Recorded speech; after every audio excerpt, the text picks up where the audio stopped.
एक ऐसा पर्व जिसमें 9 रातें और 10 दिन, हर दिन माता के नए रूप की पूजा।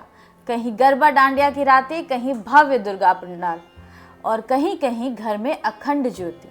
लेकिन सवाल ये है कि नवरात्रि आखिर मनाई क्यों जाती है? क्या इसके पीछे कोई धार्मिक आस्था है या हमारे धर्म ग्रंथों में छुपा कोई गहरा संदेश भी है? आइए जानते हैं नवरात्रि की पूजा की कहानी शुरू से अंत तक। दरअसल ये वो समय होता है जब मौसम बदल रहा होता है, गर्मी से ठंडा या ठंडा से गर्मी की ओर। ऐसे समय में हमारे शरीर की इम्यूनिटी कमजोर होती है, इसलिए हमारे ऋषि मुनियों ने इस अवधि में व्रत और सात्विक भोजन का नियम बनाया ताकि शरीर डिटॉक्स हो और मन शांत रहे। लेकिन सिर्फ शारीरिक नहीं, नवरात्रि का आध्यात्मिक गहरा महत्व भी है।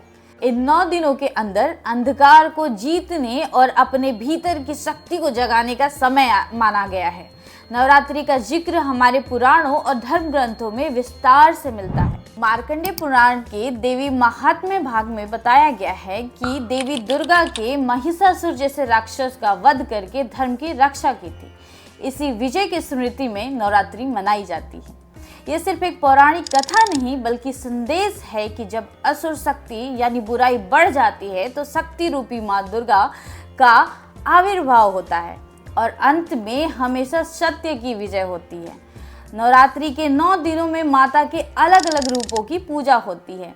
हर दिन एक देवी का विशेष महत्व और प्रतीक होता है। पहले दिन माता शैलपुत्री की पूजा होती है। ये पर्वराज हिमालय की पुत्री हैं और शक्ति की शुरुआत का प्रतीक है। रंग सफेद जो शांति और पवित्रता दर्शाता है। दूसरे दिन माता ब्रह्मचारिणी की आराधना होती है। ये तपस्या और साधना का प्रतीक है। रंग लाल जो ऊर्जा और शक्ति को दर्शाता है। तीसरे दिन माता चंद्रघटा जो साहस और वीरता की प्रतीक हैं, उनकी पूजा से भय और नकारात्मकता दूर होती है। रंग नीला। चौथे दिन माता कुष्मांडा जिनकी मुस्कान से ब्रह्मांड की रचना हुई, ये सृजन और समृद्धि के देवती हैं। रंग पीला। पांचवें दिन माता स्कंद माता जो मातृत्व और करुणा की प्रतीक हैं, उनकी पूजा से परिवार में सुख और शांति आती है। रंग हरा। छठे दिन माता कात्यायनी जो दुष्टों के विनाश का प्रतीक है, उनकी पूजा विवाह और रिश्तों में आने वाले बाधाओं को दूर करने के लिए की जाती है।